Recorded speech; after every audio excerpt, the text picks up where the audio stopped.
ጤና ይስጥልን የተከበራችሁ ተመልካቾቻችን እንደምን አላችሁ? በያላችሁበት ሰላምታችን ይድረሳችሁ። እነሆ የወቅታዊ ፕሮግራማችን ተጀምሯል። በዛሬው የወቅታዊ ፕሮግራማችን በአማራ ክልል የስነ ምግባርና ጸረ ሙስና ኮሚሽን የሀብት ምዝገባና የሙስና መከላከልን የተመለከተ ርዕሰ ጉዳይ ይዘንላችሁ ቀርበናል። በዛሬው ቆይታችን የአማራ ክልል የስነ ምግባርና ጸረ ሙስና ኮሚሽን ምክትል ኮሚሽነር አቶ ማሮ ቸኮል እዚህ ስቱዲዮ ጋብዘን የሚሰሩ ስራዎችን ማብራሪያ እየሰጡን ቆይታ አደርጋለሁ። ፕሮግራሙን አዘጋጅቼ የማቀርብላችሁ ይካስ ማስረሻ ነኝ። አብራችሁን ቆዩ። አቶ ማሩ እዚህ ስቱዲዮ ድረስ ስለመጡ በተመልካቾች ስም እናመሰግናለን። እኔም አመሰግናለሁ። ቆይታ የምናደርገው በአማራ ክልል የሀብት ምዝገባና የሙስና መከላከልን የተመለከተ ርዕሰ ጉዳይ ይሆናል በቆይታችንና እንደው በአሁኑ በክልሉ በገጠመው የሰላም ችግር ምክንያት እንደው ሙስናን በመከላከሉ ረገድ ምን ያህል ፈትኖታል ከሚለው ርዕሰ ጉዳይ እንጀምር። የሙስና ጉዳይ እንደሚታወቀው በድብቅ የሚፈጸም ወንጀል በመሆኑ ምክንያት አንዳንድ ነገሮች በአደባባይ ላይ ይታዩ ይችላሉ። ምናልባትም በሂደት ያደረሱት ጉዳት ነው በማህበረሰብ ውስጥም በግለሰብ ደረጃም በተቋም ደረጃም ውጤቱ ሲታይ ሙስና ተፈጽሟል አልተፈጸመም ይባልና የግዝፈት ደረጃውን እንዲህ ነው ብሎ ለመናገር ያስቸግራል። ምክንያቱም የክልሉ ጸጥታ በዚህ መልኩ ከመሆኑ በፊት የነበረበትና አሁን ያለውን በንጽጽር ለማየት ጥናት ይፈልግ ይመስለኛል።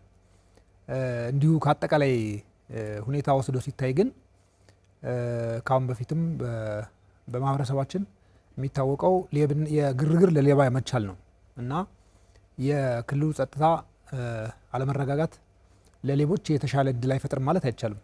ከዛ አንጻር ብዙ ህገወጥ የሆኑ ተግባራት መፈጸማቸው በህዝባችን ላይም ኑሮውን ይበልጥ እንዲያሻቅብ ወይም ደግሞ እንዲወደድ የሚያደርጉ ነገሮች መከሰታቸው ባልተለመደ ሁኔታም ስግብግብ የሆነ ባህሪ ያላቸው ሰዎች መፈጠራቸው አይቀሬ ነው።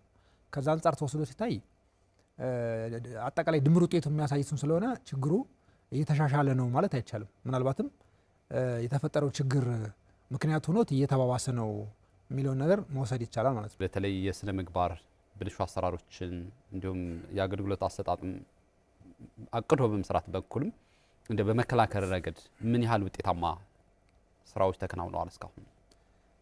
ተቋሙ እንደሚታወቀው ሁለት ጉዳዮች ላይ ነው አተኩሮ እየሰራ ያለ። አንደኛው ትውልድ ስነ ምግባር ግንባታ ላይ ነው።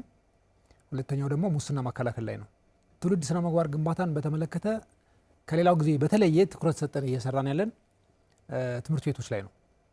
እንደሚታወቀው ተማሪዎች የነገ ሀገር ተረካቢ ወጣቶች ናቸው። እነሱ ጋር የበለጠ ብንሰራ ነጋቸውን እናሳምራለን በሚል ከትምህርት ቢሮ አመራሮች፣ ከባህር ዳር ከተማ ትምህርት መምሪያ አመራሮችና ከየትምህርት ቤቱ ርዕሳነ መምህራን፣ ምክትል ርዕሳነ መምህራን፣ ሱፐርቫይዘሮች ጋር ጭምር የተለያዩ መድረኮችን ፈጥረን የጋራ የምንሰራባቸውን ጉዳዮችም ለይተን በትምህርት ቤቶችም የስነ ምግባር ክበብ ጭምር እንዲቋቋም ተገቢውን ክትትል እያደረግን በጣምራ የሰራነው ስራ ከሌላው ጊዜ በተሻለ ውጤታማ ነው ብለን እንወስዳለን። ይሄ ማለት በከተማ ውስጥ በተለይ ባህር ዳር ከተማ ውስጥ ሆነ በቅርንጫፎች ባሉባቸው ደሴ፣ ጎንደር፣ ደብረ ብርሃን አካባቢ የሚሰሩ ስራዎች ተማሪዎች ጋር በምንፈልገው ልክ ውጤት መጥቷል ማለትን አይጨምርም። የተማሪ ወይም ደግሞ የአንድ ሰው ስነ ምግባር በአንድ ጊዜ ተገንብቶ የሚያልቅ ስለማይሆን ያሉ ክፍተቶችን እየለዩ እነዛ ነገሮች እንዲስተካከሉ ተማሪው በራሱ የሚተማመን እንዲሆን ኩረጃን እንዲጸየፍ የትምህርት ቤቱን ስነ ምግባርና የትምህርት ቤቱን ህግና ደንብ አክብሮ ስነ ምግባራዊ ሆኖ ትምህርቱን እንዲማር ለመምህራኖቹ ተገቢውን አክብሮት እንዲሰጥ እና በአጠቃላይም ውጤታማ የሆነና በስነ ምግባሩም አንቱ የተባለ ተማሪ እንዲፈጠር በትብብር እየሰራን ነው። የሚታዩ መልካም ነገሮች አሉ። ይሄን በዚህ አመት ከግልም ከመንግስትም ትምህርት ቤት አመራሮች ጋር በጋራ ገምግመን ያረጋገጥነው ጉዳይ ነው እና በጣምራ እየሰራን ያለው ነገር አለ። ከዚህ ውጭ እንግዲህ ሌሎች ከወጣቶችም ጋር ከክልል መንግስት ተቋማት የሰው ሀብት ዳይሬክተሮችም ጋር የሰራናቸው ስራዎች አሉ። ከምክር ቤት አባላት ጋር በተለይ ከቋሚ ኮሚቴው ጋር በሰፊው የሰራነው ስራ አለ። ይሄ ሂዶ ሂዶ ትውልድ ስነ ምግባር ግንባታ ላይ እንዴት ምንሰራ ውጤታማ ነገር እንፈጥራለን፣ እንዴት እንቀናጅ የሚለውን ነገር ለማሳየት የሄድንበት ርቀት ነው። ከዛ በመለስ ይሄ ከስነ ምግባር ግንባታ አንጻር ያለው ነው። ከሙስና መከላከል አንጻር ያለው አንዱና ቀዳሚው ነገር ሙስና ከመከሰቱ በፊት የመከላከል ስራው ነው። እሱ አስቸኳይ ሙስና መከላከል ይባላል።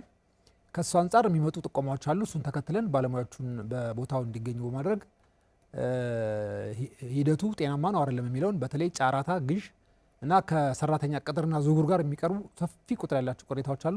ከሱ አንጻር ያለውን ነገር አይተን ችግር ያለበት ከሆነ እንዲቋረጥ ይደረጋል።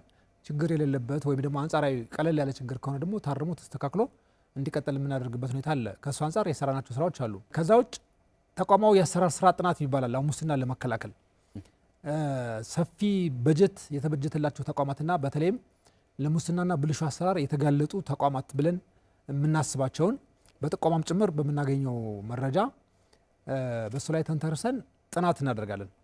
ጥናቱ ከተጠና በኋላ የጥናት ግኝቱ ለተቋሙ ማኔጅመንት ለተጠኙ ተቋም ማኔጅመንት እንዲቀርብ እናደርግና ከዛ በኋላ እነዚያ ያሉ የአሰራር ብልሽቶች እንዲታረሙ እንዲስተካከሉ አንዳንዶቹ መመሪያ ደንብ የሚያስፈልጋቸው ከሆነም በሂደት እንዲወጣላቸው ጭምር አብረን እየሰራን ነው። ከዛ ውጭ የሀብት ምዝገባው ነው በዋናነት የሀብት ምዝገባውም አንዱ የሙስና መከላከል መንገድ ነው። እንግዲህ በእኛ ክልል የሀብት ማስመዝገብ አዋጅ መሰረት ሁሉም የመንግስት ተሿሚ ሁሉም ተሿሚዎች ተመራጮችና ለሙስናና ብልሹ አሰራር የተጋለጡ የስራ መደቦች የመንግስት ሰራተኞች በተለየ ከሙያቸው አንጻር እነሱን እንመዘግባለን። በቁጥርም ደረጃ የመዘገብናቸው አሉ። በዚህ ዓመት ለምሳሌ ከሀብት ምዝገባ የመጀመሪያ ምዝገባ የሚባል 2483 መዝግበናል። እቅዳችን 1980 ነበረ። በእንትን ሲታይ ከእቅድ በላይ ነው ማለት ይቻላል። ግን መመዝገብ ብቻውን ውጤት ስለማይሆን እድሳትም አለ፣ በቁጥር ደረጃ የሚገለጽ እድሳትም አለ። ሀብት ማጣራቱ ነው የሚጠቅመው። አሁን ሙስናን ለመከላከል የመጀመሪያው ነገር የአሰራር ግልጽነት መፍጠር ነው፣ ሀብቱን እንዲመዘገብ ማድረግ ነው። ከዛ በኋላ ደግሞ የተመዘገበው ሀብት በእርግጥም ትክክል ነው ትክክል አይደለም የሚለውን የማረጋገጥ ስራ መስራት ነው። ከዛ በኋላ ነው የተጠያቂነት ነገር ይመጣ። ከዛ አንጻር 250 ጉዳዮችን ወይም ደግሞ የ250 ግለሰቦችን እናጣራለን ብለን በቅድ ይዘን ነበረ። የ45ቱን በአጋጣሚ ማስረጃዎችን በቀላሉ ማግኘት ስለቻል ቀድመን አጣርተናል። ከ45 ውስጥ 3ቱ ሀብት በትክክል ያስመዘገቡ ስለሆነ የምስጋና ደብዳቤ ወይም ደግሞ ወረቀት ጽፈንላቸዋል። 35ቱ አንጻራዊ የሆኑ ግድፈቶች አሉባቸው። እነሱንም እንዲታረሙ እንዲስተካከሉ ያደረግናቸው። ይሄ አንጻራዊ ስህተት ማለት ምንድን ነው? ለምሳሌ አንዳንዶቹ በተለያየ አካውንት ብር ያስቀምጡና የብሩ መጠን ብዙም ላይሆን ይችላል፣ ግን ያለማስመዝገብ ችግር ያለበት ሲኖር፣ አንዳንድ ቦታ ላይ ሰርዝ ድልብ ሲያጋጥም እንደዚህ ነገሮች ናቸው። የመጨረሻ ሶስተኛው ያገኘናቸው 7 ሰዎች ከገቢያቸው በላይ ያስመዘገቡ ናቸው ብለን ገመትናቸውን ወይም ደግሞ ያመንባቸውን ለፖሊስ ልከናል ማለት ነው። ይሄ እንግዲህ ከ250 45 ነው እያወራ ያለው። ሌሎች 205ቱ ደግሞ ማስረጃው ተጠናቅሮ አሁን በትንተና ሂደት ላይ ያለ፣ ምናልባትም በዚህ ወር አጠናቀን እንጨርሳለን። ከዛ በኋላ ቅድም እንዳልኩት በትክክል ያስመዘገቡትን በምስጋና በትክክል ያስመዘገቡትንና አንጻራዊ ችግር ያለባቸውን እንዲታረም እንዲስተካከል ኮሜንት በማድረግ ሶስተኛ ግን ከሀብታቸው በላይ ከገቢያቸው በላይ ሀብት ያስመዘገቡትን ለፖሊስ የምንልክ ይሆናል ማለት ነው። ከዛ አንጻር በዚህ ዓመት 250 ቬሪፋይ እናደርጋለን ማለት ነው። ሌላው የአማራ ክልል የስነ ምግባርና ጸረ ሙስና ኮሚሽን የተሰጠው ተግባርና ኃላፊነት በመወጣት በኩል ሙስና ለመከላከል የወጡ አዋጆች፣ መመሪያዎች፣ ደንቦች ይኖራሉና ተፈጻሚነት ላይ ምን ያህል ክትትል እየተደረገ ነው የሚገኘው? እንግዲህ እንትኑ በተለይ በአረዳ ደረጃ ትንሽ የግልጽነት መጓደል አለ። ለምሳሌ ብዙ ጊዜ ስለ ስነ ምግባርና ጸረ ሙስና ኮሚሽን ሲነሳ ማህበረሰባችን አብዛኛውም ሰው አጥፊዎች ላይ ወይም ደግሞ በሌቦች ላይ ምንም እርምጃ አልተወሰደም የሚል ነው እና ከሱ አንጻር ካየነው የራሱ እንትን ይኖረዋል። እሱ ምናልባት የሚመለከተው ተቋም አስተያየት ቢሰጥበት። ከኛ አንጻር ግን ቅድም ለመግለጽ እንደሞከርኩት ኮሚሽኑ ቀደም ሲል በአዋጅ ሲቋቋም የነበረው ስልጣንና ተግባር አሁን የለውም። አሁን ያሉት ተግባርና ኃላፊነቶች ስነ ምግባር ግንባታውና ሙስና መከላከሉ ነው። ይሄ ሶስተኛው ተጠያቂ ማድረግ የሚባለው በክስና ምርመራውን የያዘው ፓርት ወደ ፖሊስና ወደ አቃቢ ሕግ ስለሄደ እነኚህ ነገሮች እኛ ጋር ያሉ። ከዛ አንጻር ውጤታማነትን የምንለካው አሁን በማስቀጣት መጠን ቢሆን ኑሮ መግለጽ ይቻላል፣ ግን እኛ ጋር ስለሌለ እሱ ማስረጃ የለኝም። በሌላ በኩል ግን እኛ ከምንሰራቸው ስራዎች አንጻር ምን ያህል ውጤታማ ናችሁ ከተባለ የትውልድ ስነ ምግባር ግንባታ ውጤታማነቱን በአጭር ጊዜ ውስጥ የምትለካው አይነት አይደለም። ታስተምራለህ፣ የስልጠናውን ውጤት በሂደት እየገመገምከው ትሄዳለህ፣ የጎደሉ ነገሮችን የሞላ ትሄዳለህ። ውጤቱን የምታየው በረጅም ጊዜ ስለሆነ በዛ ላይ ከክልሉ የቆዳ ስፋት አንጻር በጣም ብዙ የህብረተሰብ ክፍልም ያለበት በመሆኑ መዋቅራችንም ያን ያክል ዘና ያለ አይደለም። በነገራችን ላይ 3 ቅርንጫፍ ብቻ ነው ያለን፣ ደሴ፣ ደብረ ብርሃን፣ ጎንደር እና ኮሚሽኑ ላይ ያለው ነው። የሰው ኃይልም ቢሆን በጣም ትንሽ ነው። ቅርንጫፎች ላይ ከነ ድጋፍ ሰጩ ምናልባትም ተላላኪና ጥበቃ ጨምሮ 20 የሰው ኃይል ነው ያለ ቅርንጫፎች ላይ። እኛም ጋር ያለው የሰው ኃይል ሁሉንም ጨምሮ ከ70 አይበልጥምና በዚህ የሰው ኃይል ያን ያህል ትርጉም ያለው ነገር መስራት ይቻላል የሚል እምነት የለኝም። ግን እንደ አስተባባሪ ተቋም ለማድረግ እየሞከርን ያለ ነው ምንድነው ቅርንጫፎች እኛና በየደረጃው ያሉ የስነ ምግባር መኮንኖች አሉ። እነሱም በራሳቸው የተሟላ መዋቅር አይደለም፣ ግን ባሉት እና በተወሰነ ደረጃ አቅም ባላቸው የስነ ምግባር መኮንኖች ታግዘን የምንሰራቸው ስራዎች አሉ። ይሄ ቅድም እንዳልኩት ትምህርት ቤቶች ጋር የሚሰራ ስራ አለ፣ ማህበረሰቡ ጋር በተለያየ አደረጃጀት የሚሰራ ስራ አለ። ከዛ አንጻር ውጤታማ ነው ውጤታማ አይደለም ማለት ያስቸግራል። በግልጽ ለመነጋገር በውጤት የሚገለጽ ነው ለማለት ይቸገራል። እኔ ጥረት ከማድረግ ባለፈ በውጤት ደረጃ እንዲህ አይነት ውጤት አምጥተናል እናም እዚህ ጋር ይሄ ለውጥ መጥቷል ብለን ለመናገር የሚያስቸግር ነገር አለው። ምክንያቱም አንደኛ አሁን ያለው ሁኔታ ይታወቃል። ሁለተኛ በተለይ ይሄ አዳልት የሆነው የእድሜ ክልል ውስጥ ያለ የሰው ኃይል አውቆ አጥፊም በመሆኑ ጭምር በትምህርት የምትቀይረው ማለት ነው። በነገራችን ላይ ብዙ እየሞከርን ያልተሳካለ ነገር አሁን አንዱ እሱ ነው። ሰው አሁን ይሄ የጸረ ሙስና ወንጀል በነገራችን ላይ ከሌሎች ወንጀሎች የሚለይበት ዋናው ምክንያት ታቅዶና ኔትወርክ ተሰርቶ ከሌሎች ጋር በትብብር በሚስጥር ዳብዛን አጥፍቶ ዱካን አጥፍቶ የሚተገበር በመሆኑ ነው። ምናልባት ውጤትን መለካት የሚቻል ቢመስለኝ እኔ ተጠያቂ የሚሆኑ ሰዎችን ነው። በወንጀል ተጠያቂ የሚሆኑ ሰዎችን ምርመራቸው ተጣርቶ ወደ ክስ ሂዶ ከዛ ፍርድ ቤት ውሳኔ ሲሰጥ ከዚህ ያሉ ሰው ይህን ያሉ ተቀጣ ልንል እንችላለን። እኛ ጋር አስተምሮውንና የሙስና መከላከሉን አሁን በመጠን የምንገልጸው አለ። ለምሳሌ ከሙስና መከላከል አንጻር በዚህ ዓመት ወደ 22 ሚሊዮን ብር አድነናል። ከ22 ሚሊዮን ብር በላይ አድነናል። ወደ ተግባር ከመቀየሩ በፊት ቅድመ መከላከል በማድረግ ማለት ነው። እንደዚህ የምትገልጻቸው ነገሮች አሉ። ግን ስነ ምግባር ግንባታ ላይ ያለውን ለውጥ በዚህ ደረጃ ተለውጧል ብሎ ለመናገር ጥናት ይፈልጋል። እውነት ለመናገር እንዲህ እንደምናወራው ቀላል አይደለም። የሰውን አስተሳሰብ የሰውን አመለካከት በዚህ ደረጃ ቀይሬዋለሁ ብሎ መናገር አይቻልም። ጥረቶች ግን አሉ።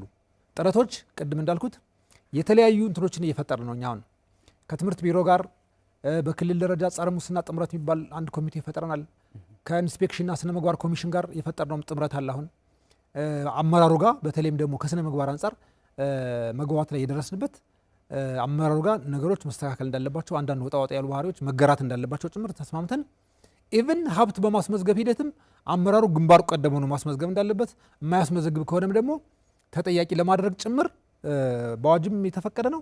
ግን ከዛ ባጠረ መልኩ ከዚህ ከኢንስፔክሽን ኮሚሽኑ ጋር በስምምነት እየሰራ ነው እና ጥሩ ነገሮች አሉ። እንግዲህ በዚህ ልክ ውጤታቸውን ወደፊት የምንመዝናቸው ቢሆን የሚሻል ይመስለኝ። ውጤታማነቱን እያየን ነበር እና በተለይ የሶስቱ ጥምረት የኮሚሽኑ የእናንተ የፖሊስና የአቃቢ ሕግ ጥምረት ለውጤቱ በጣም ወሳኝ ጉዳይ ነው እና በዚህ ጉዳይ ላይ ምን ያህል በትብብር እየሰራችሁ ነው? ውጤት ለማምጣት ምን ያህል ቅንጅቱን እንዴት ያዩታል? አቶ ማሩ ያው ክስና ምርመራው ወደ ፖሊስና አቃቢ ሕግ ሲሄድ ፍትህ እኛ ጋር የሚሰሩት የቀሩ ስራዎች እንዴት መመራት እንዳለባቸው በግልጽ የተመላከተ ነገር የለም። አንዱ መሰረታዊ ክፍተት እሱ ነው። ለምሳሌ የሀብት ማጣራት ስራን ወይም ደግሞ የሀብት ትክክለኛነት ስናረጋግጥ በግኝታችን ያገኘነውን ማስረጃ ወደ ፖሊስ እንልካለን።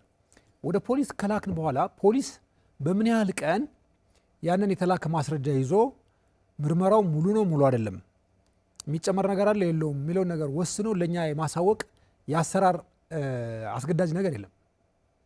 እሱ ክፍተት በመኖሩ ምክንያት አሁን እኛ እንዲህ ምርመራቸው አልቆ ወደ ፖሊስ ወደ ፍትህ ቢሮ እንዲላኩ የምንልካቸው የሀብት ማጣራት ስራዎች አንዳንዶቹ የት እንደደረሱም ላታውቁ ትችላለህ። አንዳንዶቹም በጣም በረዘመ ጊዜ ነው ልናውቃቸው የምንችል ውጤታቸውን እና ትንሽ ምንድነው በተናበበና በተፋጠነ መንገድ እየተሰራ ነው እሱ ያለው ነገር። ያም ሆኖ ግን የእኛ ኮሚሽን ፖሊስና ፍትህ ቢሮ በጋራ ስራዎችን ልንሰራ የስምምነት ሰነድ ተፈራርመናል።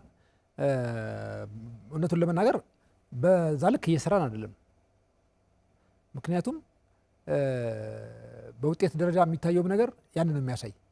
ግን ደግሞ ሙሉ ለሙሉ ምንድነው ይሄ በትብብር የመስራት ነገሩ የተቋረጠ ነው ማለትም አይቻልም። አንዳንድ የሚያጋጥሙን ነገሮች ሲኖሩ ከኛ አንጻር ፖሊስም ፍትህ ቢሮም ያገዙን እና ውጤታማ የሆንባቸው ጉዳዮች አሉ። ለምሳሌ ይህን በተጨባጭ ለማድረግ ባለፈው እኛ የጥቆማ መጣልንና ባህር ዳር ጨርቃጨርቅ በተለምዶ ቴክስታይል የሚባለው የኛ ባለሙያዎች ሄደው ጥናት እንዲያደርጉ አደረግን። ጥናት በማድረግ ላይ ያሉ ማስረጃ የሚሰውሩ ሰዎች አሉ።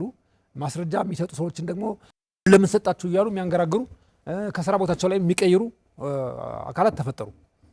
አንዳንዶችንም ወደ ማሰር ጭምር ሄዱና እሱን ሁኔታ ለፖሊስም ለፍትህ ቢሮም ስንነግራቸው በዛው ፍጥነት ነው በነገርናቸው ፍጥነት በአስቸኳይ የተሰራው ዝውውር እንዲሰረዝ ተደርጎ ወደ ነበሩበት እንዲመለስ የተደረጉበት ሁኔታ አለ። ከዛም በላይ ግን እኛ አዝማሚያውን አየንና እዛ ቦታ ላይ እኛ ጥናቱን እስከምንጨርስ የሚሰወሩም ጉዳዮች እንዳሉ ተረዳን። በተለይ ደግሞ አንዳንድ ልክ ያልሆኑ ነገሮች ስለነበሩ እነኛ ነገሮች ከመሰወራቸው በፊት ፖሊስ ገብቶ ምርመራውን ቢጀምር ጥሩ ነው ብለን አማከርናቸው። አሁንም በዛው ፍጥነት ገብተው ምርመራ እያደረጉ ያሉ አሁንም ኢቭን አልጨረሱም፣ ሰፊ ስለሆነ ተቋሙ እና እንዲህ አይነት መደጋገፎች አሉ። በሌላ በኩልም ለእኛ ጥቆማ ሰጥተው ጉዳዮቸው የጠቆሙት ጥቆማ ወደ ፖሊስ ወደ አቃቤ ሕግ ሄዶ ፍሬ ያፈራ ወይም ደግሞ ክስ ላይ ያለ ጉዳይ የከለላ ዋስትና የሚያቀርቡ ሰዎች አሉ።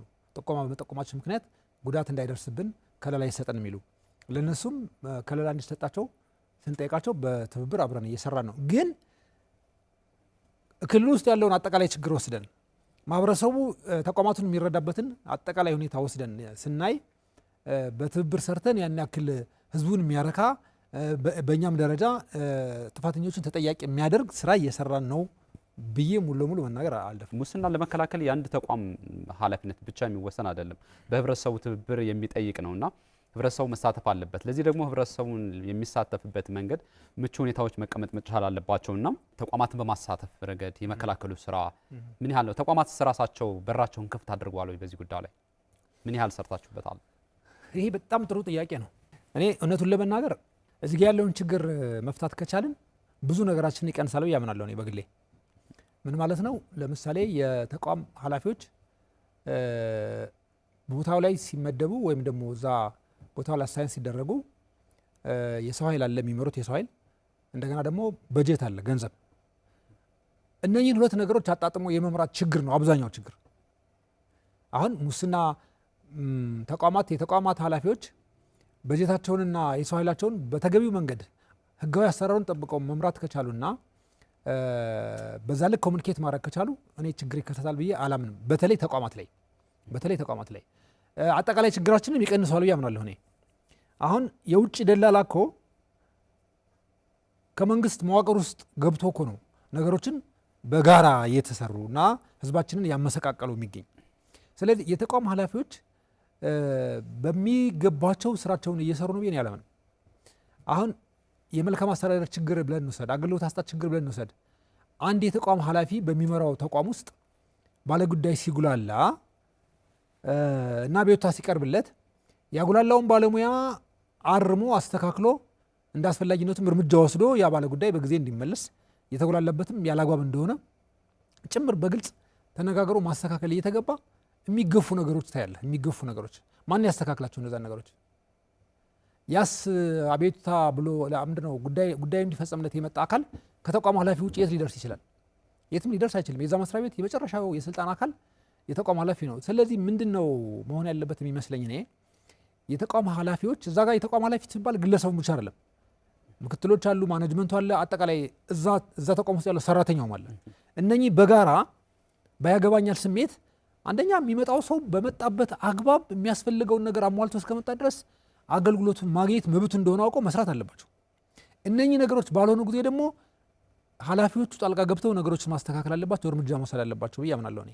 አንደኛ ይሄ ነው። ሁለተኛው የእጅ መንሻ ምናምን የሚባሉ ነገሮች አሉ በየተቋማቱ የሚወሩ ብዙ ተቋማት የሚወሩ እነኛ ነገሮች ምንድነው? እሳት በሌለበት ጭስ አይኖርም አይደለ? እንዴት ይሆናል? ለምንድነው ያ ተቋም በዛ ደረጃ የሚታማ? ስለዚህ እዛ ያለ የተቋም ኃላፊና እዛ አካባቢ ያለው ማኔጅመንት ለምንድነው እነኚህ ችግሮች የሚወሩ ስለሌሉ ነው ስላሉ ነው ቼክ ማድረግ አለበት። ቼክ አድርጎ ያን መፍታት አለበት። በእጅ መንሻ ጉዳዮች መፈጸም የለባቸውም የሚል አቋም መያዝ አለበት። እንደዛ የሚያደርግ ሰው ላይ ደግሞ እርምጃ መውሰድ አለበት። ማን? የተቋም ኃላፊው። አንዱ ይሄ ነው። ሁለተኛው የሰው ኃይሉን በቅጡ ከመራና ገንዘቡንም በአግባቡ ከመራ እኔ ችግር ይከሰታል ብዬ አላምንም ተቋማት ላይ። እንደዛ ከሆነ ደግሞ በመንግስትና በህዝቡ መካከል ያለውንም መፈላቀቅ ያቀራርባል ብዬ አምናለሁ። አሁን ማህበረሰቡ ስለዛ ተቋም ምን እያለ ነው ያለ? አገልግሎቴን በተፋጠነ ጊዜ በጥራት በምፈልገው መጠን እያገኘሁ ነው ብሎ ነው ወይስ እያማረረ ነው? እሱን ተቋም ኃላፊና እዛ አካባቢ ያለው ማኔጅመንት ተነጋግሮ መፍታት አለበት። ስለዚህ የሙስናን ችግር በመቀነስ ረገድ የተቋማት ኃላፊዎችና እዛ አካባቢ ያለው ማኔጅመንት ትልቅ ሚና አለው። የትም ሳይሄድ ራሱ ተቋም ላይ ያለውን ችግር መፍታት ከቻለ የአገልግሎት አሰጣጥ ችግሩም ይቀንሳል፣ የመልካም አስተዳደር ችግሩም ይቀንሳል፣ ሀብት የመመዝበር እድሉም ይቀንሳል። እሱ ብቻ አይደለም፣ ተናባቢ ስራ መስራት ይችላሉ። ለጉዳይ የመጣ ግለሰብ ጉዳዩ ካልተፈጸመለት ለኃላፊው ሄዶ ሲነግር ኃላፊው በፍጥነት ባለሙያውን አዝዞ ማሰራት የሚችልበት ግልጽ የሆነ እና መደፋፈር ካለ በዛ ልክ መተማመን ካለ ነገሮች ቀና ይሆናሉ። ይሄ ከምን ይጀምራል? እንግዲህ ከራስ ንጽህና ይጀምራል። ሙስና በነገራችን ላይ ራስን ንጹህ ሳትሆን ሌላውን ሰው ንጹህ የምትል ከሆነ አይሰራም። እኔ እንደዛ ነው ማመን። መጀመሪያ አንድ የተቋም ኃላፊ ራሱ መጀመሪያ ንጹህ መሆን አለበት። ንጽህናው ደግሞ ከገንዘብ ጋር አለመነካካት ብቻ አይደለም። እዛ ተቋም ውስጥ የሚሰራውን ስራ በሙሉ ህግና አሰራር በሚፈቅደው መንገድ የማሰራት ያ ባልሆነ ጊዜ ተጠያቂነትን የማስፈን በዚህ ልክ ድፍረቱ ካለ እዛ ተቋም ውስጥ ያለውን ችግር ማስተካከል ይከብዳል ብዬ አላምንም። እና አሁን ይህን እኮ ለማንም ልንሰጠው አንችልም። ተቋማት ላይ የመንግስት ተቋማት ላይ ያለው አሰራር ከተስተካከለ እኔ የሙስና ችግር እኛ ክልል ላይ ታሪክ ይሆናሉ ያስባሉ። ምክንያቱም አብዛኛው እሱ ነው ያለ። ከውጭ ያለው ደላላም ግንኙነት ያለው እዛ ውስጥ ነው አሉ። በተለይ አገልግሎት ሰጪ ተቋማት ጋር አንዳንድ ጊዜ እኮ ኃላፊውን ማግኘት በጭራሽ የማይታሰብ ነው። ምክንያቱም ባለሙያው ነው ፈላጭ ቆራጭ። ስለዚህ እንደ ልብ አድርገህ ብለህ ፈቅደለት ሰጥተዋል ማለት ነው። ለምን እሱ ቼክ ኤንድ ባላንስ የጋ ነው የሚሆን። የግድ ኃላፊው እዛ ስራ ክፍል ላይ ባለጉዳዮች በአግባቡ እየተስተናገዱ ነው እያለ ኮንትሮል ማድረግ አለበት። እና እኛ ይህንን በተቻለ አቅም ምንድን ነው ለማድረግ የሞከር ይሄ ችግሩ ነው እያወራው ያለው የጸረ ሙስና ጥምረት የሚባል አቋቁመናል። አሁን የተከበሩ አፈ ጉባኤ የሚመሩት በጸረ ሙስና ጥምረት በብዛት 30 የሚሆኑ የመንግስት ተቋማት ኃላፊዎች አሉበት። በተለይ ቅድም እንዳልኩት ሰፋፊ በጀት ያላቸውና ለሙስናና ብልሹ አሰራር የተጋለጡ ናቸው አሰራራቸው ብለን የምንገምታቸውን ኃላፊዎች እዛ የጥምረቱ አባል አድርገናቸዋል።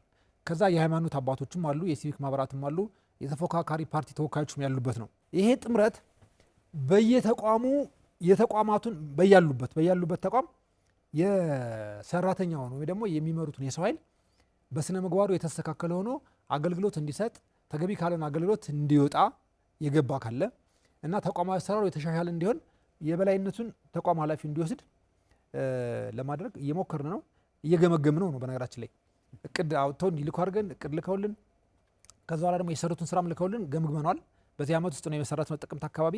አሁን ደግሞ ባለፈው ወር ገምግመነው ያገኘናቸው ጥሩ ነገሮች አሉ፣ ተስፋ ይሰጣሉ። ግን ለአንተ ጥያቄ ቀጥታ መልስ ለመስጠት የተቋማት ኃላፊዎች የጉዳዩን ክብደት ተረድተው አሁን ይኸውልህ ግለሰቦች አለመስተናገዳቸው ብቻ አይደለም ችግር የሚሆን ወይ ደግሞ ግለሰቦች ሀብት መመዝበራቸው ብቻ አይደለም ችግር የሚሆን። ያ ተቋምና ማህበረሰቡ ይፈላቀቃሉ፣ አይገናኙም፣ ይለያያሉ። ያን ተቋምና ያ ማህበረሰብ ለማገናኘት ደግሞ እዛ ተቋም ውስጥ ያሉ ከላይ እስከታች ያሉ የተቋሙ ሰዎች ወሳኝ ናቸው። ለምን? እዛ የተቀመጡ ለፐርፐዝ ነው። እዛ የተቀመጡ ማህበረሰቡን ሊያገለግሉ ነው። እዛ የተቀመጡ የተቋሙ ስራ ሊሰሩ ነው። ካልሆነ አስቸጋሪ ነው። ስለዚህ ገንዘቡም የሰው ኃይሉም በቅጡ ማኔጅ መደረግ አለበት፣ ለታለመለት ዓላማ መዋል አለበት። ያ ካልሆነ ግን አስቸጋሪ ነው። ጥቆማውን ብዙ ጊዜ በገለልተኛ አሁን ተቋም ውስጥ ለምሳሌ ኃላፊ ነው ጥቆማዎች ሲቀርቡ በየተቋማት ያለ ኃላፊ ነው የሚያይበት ለማየት የሚሞከር አንዳንዶቹ ጋር ግን አልፎ መሰላቸት ያለ ሰው ብጠቁሙም ምንም የሚመጣ ውጤት ስለሌለ ጠቆምኩም አልጠቆምኩ ለውጥ የለውም። ሆድ ሲያውቅ ዶሮ ማታ ነው ባጭሩ። እንዴ ይሄ እኮ ጥቆማ አያስፈልገውም። እኔ የምመራውን ተቋም እኔ ራሴ ለምንድን ነው የሰው ኃይሉንም ገንዘቡንም በአግባቡ ማኔጅ ማድረግ የሚሳነኝ? እኔ የሌለሁበት ሌላ ሌባ ካለ ለምንድን ነው የማልቆጣጠረው? እኔ ካለሁበት ችግር አለ ለምን አልነካውማ? ምክንያቱም ምን የሚጠቅመው አካል ነኝ። እኔ እዛ ውስጥ ከሌለው ለምን ያቅተኛል መቆጣጠር? እኔ ተቋም ውስጥ ለምሳሌ እንደዚህ አይነት ችግር አለ ብዬ አላምንም። ለምን? እኔ ሳላቆም የሚወጣ ገንዘብ የለማ። አገልግሎት ፈልጎ መጣ የሆነ አካል አገልግሎቱን በማግኘት ባለበት ፍጥነትና ጥራት ካላገኘ ለምንድን ነው እኔ ጣልቃ ማልገባ? ወይም አቤቱታ ሲቀርብልኝ ለምንድን ነው ያን ጉዳይ ማልፈታ? የተቋማት ኃላፊ ራሱን መጠየቅ ያለበት ይሄን ነው። እንደዛ ካረክለት ሰው እኮ ትንሽ አድርገለት ያመሰግናል። ትንሽ አድርገለት የሚያመሰግን ነው የኛ ማህበረሰብ። ችግሩ ግን ባለቤት ያጣባል። አንዳንድ ቦታ ላይ ባለሙያው ባለጉዳዮችን ያጉላላል። ከዛ የተጉላላው ባለጉዳይ ወደ ኃላፊው ሲሄድ እዛው ከባለሙያው ጋር ጨርስ ይባላል። ይሄ ልክ አይደለም እያልኩ ነው። ልክ ማይሆን ለምንድን ነው? ኃላፊው ከማንም በላይ ኃላፊነት አለበት ይሄን የማስተካከል። ስለዚህ እዛ ጋር ባለሙያው በተፈለገው ፍጥነት በተፈለገው ጥራት ካልሰራና ባለጉዳዮቹን የእጅ መንሻ እየጠየቀ ከሆነ እርምጃ መውሰድ አለበት። ይሄ ደግሞ አሰራሩም ይፈቅዳል። ያ ከሆነ ደግሞ ነገሮች ይስተካከላሉ። ያን ለማድረግ ግን መጀመሪያ ራሱ ንጹህ መሆን አለበት ያ ሰውዬ። እሱን ነው እያልኩ ያለው። ሙስናን መከላከያ መንገዱ አንዱ ሀብትን በትክክል ማወቅ ይጀምራልና አቶ ማሩ እንደው በዚህ ረገድ ሀብትን ምዝገባን ለማከናወን ምን ያህል ታቅዶ ነበር? የተገኘው አፈጻጸምስ ባለፉት ጊዜያት ምን ያህል ውጤት ተገኘበት? ሀብት መመዝገብ ህገ መንግስቱ ላይ ያለውን የግልጽነትና ተጠያቂነት አሰራር እውን ለማድረግ ያግዛል።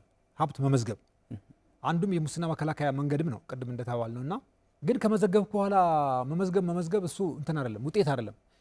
ከተመዘገበ በኋላ ያ የተመዘገበ ሀብት አስመዝጋቢው በትክክል አስመዝግቧል ወይስ አላስመዘገበም? ምን ማለት ነው ይሄ? ለምሳሌ አንድ ግለሰብ የወር ደሞዙ 10 ሺህ ብር ቢሆን የሚስቱ ገቢም እንደዛው የተወሰነ ሆኖ በስጦታ ወይም በውርስ ሀብት ከሌላ ወገን ያላገኘ ከሆነና ምናልባትም ከውጭ ሀገርም በተለየ መንገድ የመጣለት ካልሆነ ወይም እሱ ራሱ ውጭ ሀገር የመሄድ እድል ኖሮት ተጨማሪ ገንዘብ የማግኘት እድል ከሌለው በስተቀር በራሱ የወር ደሞዝ በሱና በባለቤቱ ያለው ገቢ የሚገመት ነው አይደለ? ቅድም ያልኩ የደሞዝ መጠን ስላለው ይሄ ያለው ሰው ያስመዘገበው ሀብት አለ። እሱን ካየን በኋላ እኛ በማረጋገጥ ሂደት መኪኖች ሊኖሩ ይችላሉ፣ ቤቶች ሊኖሩ ይችላሉ፣ አካውንት ውስጥ ያሉ ብዙ ብሮች ሊኖሩ ይችላሉ። ይሄ ልክ አይደለም ነው የኛ መላምት። ምክንያቱም ከገቢው በላይ የተጋነነ ሀብት አለው። ስለዚህ ይሄ ሰው ሀብቱን ያገኘበትን መንገድ ማስረዳት አለበት ነው ከህግ አንጻር። ያን የማስረዳት ግዴታ ለሱ የተተው ነው። ቅድም እንዳልኩ እሱ ይሄን ሀብት ያገኘሁት በነገራችን ላይ ስንመዘግብ በዛ መንገድ ነው። በስጦታ በውርስ የተገኘው ሀብት እሱን እንደ ህገወጥ ገቢ አድርገን አንወስድም። ግን ከገቢው በላይ የሚባለው ከሚታወቀው ገቢ ውጭ የሆነ ገንዘብ ሲገኝ እሱ ትክክል ነው ትክክል አይደለም የሚለውን ለማረጋገጥ ወደ ፖሊስ ይላካል። ፖሊስ ጋር ከሄደ በኋላ ቅድም ያልኩ ችግር አለ። አንደኛ ፖሊስ ማስረጃው አልተሟላም ብሎ ሊያምን ይችላል። እኛ ምንልክለት ማስረጃ ያን ማስረጃ ሄዶ ለማሰባሰብ ደግሞ የምታየው ነገር አለ። አሁን በተለይ በእኛ ክልል ሁኔታ ወደ ወረዳ ሄደህ ወደ ዞን ሄደህ ያ ቤት አለ የለም የሚለውን ለማረጋገጥ ትንሽ የሚያስቸግር ነገር አለው። በባንክ ያለውን ገንዘብ ከፋይናንስና መረጃ ደህንነት ጋር አብረን ስለምንሰራ ሙሉውን ነገር ከዛ እናገኛለን። ያንድን ቤተሰብ ጠቅላላ በልጅም በባልም በሚስትም ያለን ሀብት እናገኛለን። እሱ አያስቸግርም። የመንገድ ትራንስፖርት የመኪናን ጉዳይም በዛ መንገድ እናገኛለን በቀላሉ። ግን የቤት ነገር ያስቸግራል። አንዳንድ ወረዳዎች ላይ ለመሄድ መንገዱ አንዳንዱ አመች ስላልሆነ ሄደ ለማረጋገጥ የሚያስቸግር ነገር አለ። ዞሮ ግን ከገቢው በላይ ያለው ብለህ ካመንክ እሱን በማስረጃ አስደግፈህ ለፖሊስ ነው የምንልክኛ። ለፖሊስ እንልክ ፖሊስ የላክንለትን ማስረጃ እንዳለ ይዞ ምርመራውን ጨርሶ ሊልክ ይችላል ወደ አቃቤ ሕግ፣ ወይም ደግሞ ተጨማሪ ማስረጃ ፈልጋለሁ ብሎ ሊያዘገየው ይችላል። እጁ ላይ እንዲህ አይነት ጋፖች አሉ። ያ ደግሞ በእኛ ስራ ላይ የፈጠረው ከፍተኛ ችግር አለ። ምን እኛ ለፖሊስ ከላክነው በኋላ ፖሊስ በምን ያህል ፍጥነት ሰርቶ ለእኛ ማሳወቅ እንዳለበት አስገዳጅ የሆነ ህግ ስለሌለ ክስና ምርመራው ወደ ፖሊስና አቃቤ ሕግ ሲሄድ በዚህ ደረጃ የተዘነጋ የሚመስል ነገር አለው። እንዴት ሆኖ ነው እነኛ ሰዎች እስከ መቼ ነው ማሳወቅ ያለባቸው ለእኛ ተቋም ፖሊስ? እሱ በግልጽ የተመለሰ አይደለም። ያም ሆኖ ግን ባለፉት ዓመታት አሁን ቁጥሩን አላስታውስም ብዙ የላክናቸው አሉ። በዚህ ዓመት አሁን ቅድም ያልኩ 7 ጎንደር ላይ ተልኳል። የኛ አሁን ከ205 አሁን በቅርቡ ምንልካቸው ይኖራሉ። እያለቁ ነው። ግን በእኛ ሰርተን ደክመን ገንዘብ ብዙ ወጦበት ብዙ ጉልበት ፈሶበት ተጠያቂ እንዲሆኑ ምንልካቸው ማስረጃዎች በዛ ልክ ሰዎቹን ተጠያቂ ያደረጉ ነው ወይ ካልክ ውጤታማነቱ ላይ ችግር አለው። እንደው ሀብት የማስመዝገብ ልምዱስ ምን ያህል እየዳበረ መጥቷል? እናንተስ እንደ ክልል ምን ያህል ታቅዶ ነበር? ምን ያህል አፈጻጸም ተገኘ? ሀብት የማስመዝገብ ልምዱ ብዙም የጎላ ችግር የለውም። አሁን አመራሩም ያስመዘግባል፣ ተሿሚም ያስመዘግባል፣ እድሳቱም በዛው ልክ አለ። አልፎ አልፎ በግለሰብ ደረጃ የሚያሳብቡ አሉ። ለማስመዝገብም ፍላጎት ማያሳዩ ሰዎች አሉ። በግለሰብ ደረጃ ምክንያት ነው የሚደረድሩ። አንዳንዶቹ ስምሪት ላይ ነን ምናምን ላይ ነን በአገር የለንም እንዲህ ይለዋል። በነገራችን ላይ ያለማስመዝገብ መብት አይደለም፣ ተጠያቂ የሚያደርግ አሰራር አለ። የገንዘብ ቅጣትም አለው። በሌሎች አማራጮችም ተጠያቂ የሚያደርጉ የህግ ድንጋጌዎች አሉ። ግን እኛ ክልሉ በዚህ ሁሉ ችግር ውስጥ ያለ ግለሰቦችን በአጣብቂኝ ወደ መጠየቅ ከምንሄድ ብለን ነገሮችን ቀለል አድርገን የምናይበት ሁኔታ አለ። ያም ሆኖ ዘንድሮ የመጀመሪያ ምዝገባ የሚባለው ወደ 2483 መዝግበናል። እቅድ ይዘን የነበረ 1980 ነው። የ9 ወር እቅድ ይዘን የነበረ 1980 ነው። ግን 2483 መዝግበናል። በእቅድ ካየው ከእቅድ በላይ ነው። እድሳት የሚባልም አለ። እድሳት ማለት 2 ዓመት ተኩል ካስመዘገቡ በኋላ 2 ዓመት ተኩል ቆይተው እንደገና ተጨማሪ ሀብት ስለሚኖራቸው እሱን የሚያስመዘግቡ ማለት ነው። እነሱም ወደ 10183 ሰዎች መዝግበናል። እሱም አፈጻጸሙ 175% ነው። 13000 አካባቢ ነበር እንመዘግባለን ብለን ያቀርን። የተመዘገበውን ስናየው አንዳንድ ቦታ ላይ አስደንጋጭ ነው። በ8000 በ9000 በምናምን 7000 አንዳንድ የስራ መደቦች ላይ ያለ ባለሙያ እዚህ ከተማ ላይ 2 ቤት 3 ቤት መኪኖች ቤት ስለ ፎቅ ነው ወይም 250 ላይ የተንጣለለ ቤት የሰሩ አሉ። የኮስሞቲክ ሱቅ ያላቸው፣ ቡቲክ ቤት ያላቸው፣ ብሎኬት ማምረቻ ያላቸው፣ የሲሚንቶ ምናምን ያላቸው ሰዎች አሉ። ባለሙያ ሆነው በ8000 ብር ደሞዝ በ9000 ብር ደሞዝ። እሱ ሰርፕራይዚንግ ነው በጣም። አመራሩ ጋር ስትመጣ ደግሞ በስም የገዘፈ አመራር እንትን ሀብቱ ምዝገባው ላይ ገብተህ ስታይ አንድ መኖሪያ ቤት ታያለህ። ከዛ ውጭ በጣም ቁርጥራጭ የሆኑ ብሮች ነው የምታይ። እንግዲህ እዚህ ጋር አንድ መላምት መውሰድ ይቻላል። አመራሩ በሚባለው ልክ እየሰረቀ አይደለም የሚል መላምት ልትወስድ ትችላለህ። ወይም ደግሞ እየሰረቀ ሀብቱን በሚታይ መንገድ እያስቀመጠው አይደለም ብለህ ልገምት ትችላለህ። መላምት ነው፣ ይሄን ማወቅ አይቻልም። ግን በአሳምፕሽን ደረጃ ፐርሰፕሽኑ የማህበረሰቡ ፐርሰፕሽን የአብዛኛው ሰው ስትሰማ አመራሩ ሌባ ነው ይልሃል። ምክንያቱም ቅድም እንዳልኩ የስራ ባህሪውም ለዛ ያጋለጠው ስለሆነ። በምዝገባ በእኛ ጋር ባለ ምዝገባ ስታየው ግን አታገኝም። እሱ እንግዲህ ቅድም ያልኩ መላምት ነው የሚሆን። ወይ አልሰረቀም የሚባለውና ሪያሊቲው አልተገናኘም፣ ወይ ሰርቆም ከሆነ ሀብቱ በሚታይ መንገድ አልተቀመጠም ማለት ነው። እንግዲህ ይሄንን ደግሞ የሚያስታርቅ አንድ ጥሩ ነገር አለ። በአገር ደረጃ ዘንድሮ የንብረት ማስመለስ የሚባል አዋጅ ወጥቷል አይደለ? እሱ አሁን ገደብ የለውም። ይሄኛው የኛ የሀብት ምዝገባ በአንድ ግለሰብ በባለቤቱ በሚስቱ ወይም በባሏና በሷ እና 18 ዓመት በታች በሆኑ ልጆች ብቻ ያለ ሀብት ነው የሚመዘገብ። እንግዲህ ቅድም አንዳንድ ሰው ሲሰረቅ ነገር ያለው ቅድም ዝም ብሎ አይደለም፣ በጣም በብልሃት ማስረጃ በማጥፋት ሊገኝ እንዳይችል አድርጎ ረጅም ጊዜ ታቅዶበት የሚሰራ ነው የሙስና ወንጀል በነገራችን ላይ። ስለዚህ የሚሰርቅ ሰው በቀላሉ አንተ ምርመራ ስታደርግ በምታገኝበት መንገድ አያስቀምጥልህም አይደለ? ስለዚህ ዳብዛውን ያጠፋዋል። ዳብዛውን የሚያጠፋው ከሆነ ግን የት ነው ሊያደርገው የሚችል?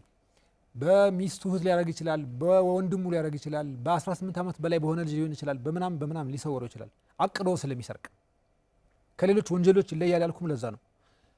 ስለዚህ ይሄኛው የንብረት ማስመለስ አዋጁ አሁን ማንም ጋር ምህረት የለውም።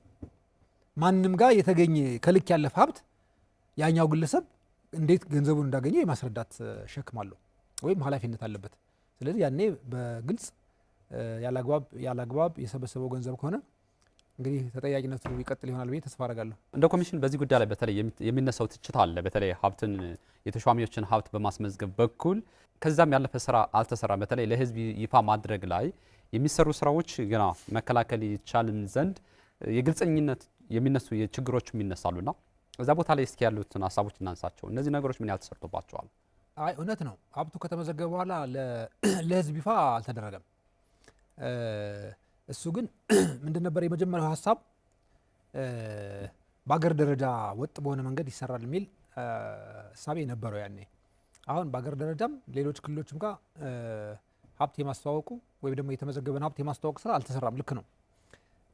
ምናልባት እሱን እንግዲህ አይ ቲንክ ወደፊት ይሆናል ብዬ ተስፋ አደርጋለሁ እኔ። ምክንያቱም ከመዘገብ ካይቀር ይፋ ሊደረግ ይችላል። ግን እንዲህ ክልሎች በራሳቸው ፈቃድ የሚያደርጉት አይመስለኝም። በአገር ደረጃ አንድ ወጥ የሆነ አሰራር ይወጣለትና በፌዴራልም በእኛም በክልልም ደረጃ ይፋ መደረግ ካለበት ሊደረግ ይችላል። ግን አንድ ደግሞ እውነት አለ። ማንም ሰው የማንንም ሀብት ማወቅ ቢፈልግ በየትኛውም ጊዜ ማወቅ ይችላል። አሁን እኛ ጋር አንተ መተህ የከሌ የሚባል አመራር ወይም ደግሞ የከሌ የሚባል የባለሙያ ሀብቱን ማወቅ እፈልጋለሁ በእንዲህ መንገድ ብትል እናሳያለን። እናሳይና ምን ልታደርግ ትችላለህ? ከተመዘገበው ወደ ሌላ ማወቀው ሀብት አለ ብለህ ለእኛ ማስረዳት ከቻልክና ያ ያስረዳህን ነገር እውነት ከሆነ አንተ ካገኘው እና ከጠቆምከን ሀብት ውስጥ 25% ለአንተ ቦነስ ይሰጣል። ለተቋሚው በመጠቆምህ ብቻ ያ ቦነስ ይሰጣል። ግን ይሄ ነገር ምን መሰለህ ችግር የሆነ በደንብ ኤክሰርሳይዝ ማድረግ አልተቻለም። ሰውም በዚህ ልክ ተረድቶ ጥቆማ እየሰጠ አይደለም። አልፎ አልፎም ጠቆምንም አልጠቆምንም ውጤት አይመጣም ብሎ ቅድም ያልኩ እንትንም ጥላ ጥሎበታል እንጂ በአዋጁ ደረጃ በጣም ጥሩ ነገሮች አሉ። ወደፊት እንግዲህ ይፋ መሆን ከቻለ ያን አብረን የምናየው ነው የሚሆን። ግን ይህ ክልል ብቻውን ያደርጋል ብዬ አላስብም። ማድረግም አለበት ብዬ አላምንም። ከሆነ እንደ ሀገር አንድ አይነት ሞዳሊቲ ወጥቶለት ሊደረግ ይችላል። እንደ ክልል በተለይ የሙስና ለመከላከል አቶ ማሩ በተለይ በተቋማት ባለሙያዎች በተለያዩ የህብረተሰብ ክፍሎች እንዲሁም አጋር አካላት ጭምር ገብቶ ግንዛቤ መፍጠር የግድ አስፈላጊ ነው። ብዙ ጊዜ ግንዛቤ መስጠቱ ላይም ራሱ የሚነሱ ትችቶች አሉ። ምን ያህል ግንዛቤ ፈጥረናል ብላችሁ ታስባላችሁ? ይሄ አንደኛ የሚነሳ ከአቅማችን ነው የሚነሳ ከሰው ኃይል አቅማችን እና ከበጀት አቅማችን ይነሳል። ግንዛቤ ለመፍጠር ወይም መድረክ ለመፍጠር ገንዘብ ይፈልጋል። ተደራሽ ለመሆን በዛ ልክ የሰው ኃይል ያስፈልጋል። ቅድም እንዳልኩ በክልል ደረጃ ያለው ባለሙያ በጣም ውስን ናቸው። ለምሳሌ ክልል 4 አሰልጣኝ ነው ያለ፣ በግልጽ መነጋገር ስላለብን ቅርንጫፎቹ ላይ 2 አሰልጣኝ ነው ያለ። በአጠቃላይ እዛ 6 እዚህ 4 10 አሰልጣኝ ማለት ነው። 10 አሰልጣኝ በጣም ውስን በሆነች የገንዘብ መጠን ይህን ሰፊ ክልል ያለውን የሰው ኃይል ተደራሽ ማድረግ አይቻልም። ግን ምንድነው ለማድረግ የምንሞክር አንደኛ የስነ ምግባር መኮንኖች አሉ። አንዱ 280 90 አካባቢ ያሉ እነሱን ተጠቅመን በያሉበት አካባቢ በየሚኖሩበት ተቋም ጭምር ግንዛቤ እንዲፈጥሩ ለማድረግ እንሞክራለን። ከዛ ውጭ እኛ ባለችን በጀትና ባለን የሰው ኃይል በተመረጠ አኳኋን ቅድም እንዳልኩ ግንዛቤ ለመፍጠር እየሞከረ ነው።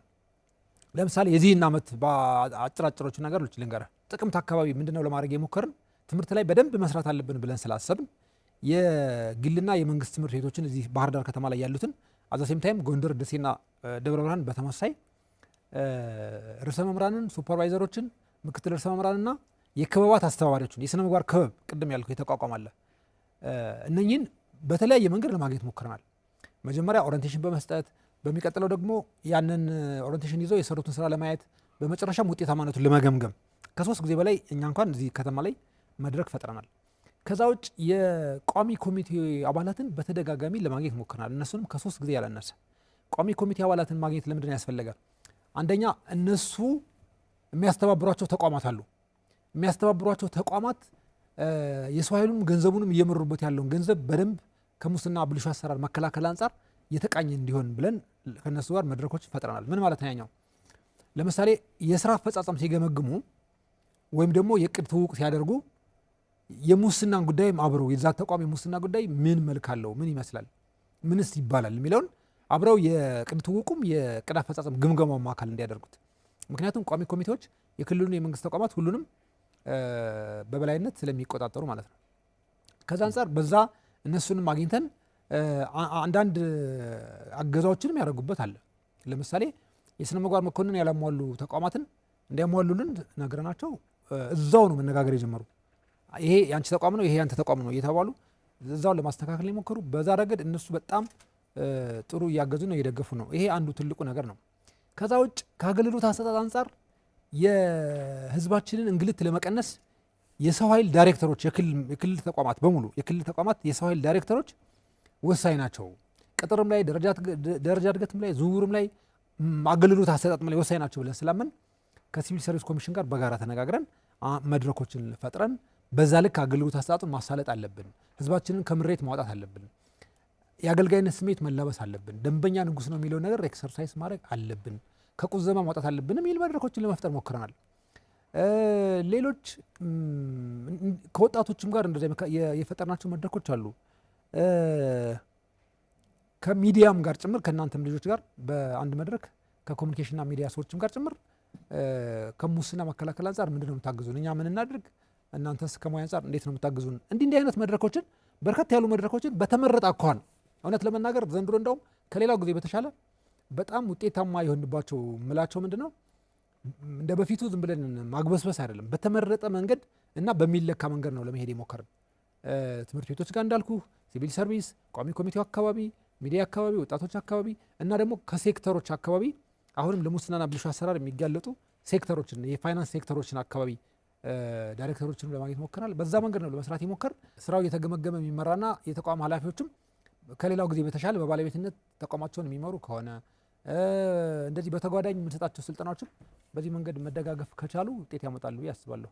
ከመስራት አንጻር እነኚህ ነው ለመስራት የሞከርን። ማህበረሰቡን ያሳተፈ የሙስና ወንጀል መከላከል ለመስራት በተለይ የተለያዩ ዘዴዎችን ትጠቀማላችሁ። ጥቆማ መስጫ፣ እንዲሁም የስልክ ነጻ ስልክ ጥሪ፣ ሌሎችንም ዘዴዎች ትጠቀማላችሁና ጥቆማ ለሚሰጧችሁ ሰዎች ምን ያህል ከለላ መስጠቱ ላይ ምን ያህል ልምዱ አለ? የተለያዩ ጥቅማ ጥቅሞችም እንደተጠበቁ ሆኖ ከለላቸውን ለሚፈልጉ ሰዎች በምን መንገድ ነው እየሰራሉ? ጥቆማ በመሰረቱ ወደኛ እንዲመጣ ብዙ አናበረታታም እኛ። ምክንያቱም ምርመራው ከኛ ተቋም ወደ ፖሊስ ስለሄደ ምርመራውን የሚመራው አካል ጥቆማውንም እንደወረደ ተቀብሎ ምርመራውን ቢያስኬደው የበለጠ ውጤታማ ያደርገዋል ብለን እናምናለን። ግን ደግሞ ጥቆማዎች ይመጣሉ። አንደኛ ተቋሙን ቀደም ብሎ የሚያውቁ ሰዎች፣ ሁለተኛ አንዳንዶቹ መረጃውን ለፖሊስ መስጠት የማይፈልጓሉ፣ መረጃውን ለእኛ መስጠት የሚፈልጓሉ። ከዛ አንጻር ጥቆማውን እንቀበላለን። አንዳንዶቹ ምናልባት በአስተዳደራዊ መፍትሄ የሚፈልጉ ነው፣ በስልክ ንግግርም በአካል ንግግርም የሚቋጩ ሲሆን በዛ መንገድ ለመቋጫት እንሞክራለን።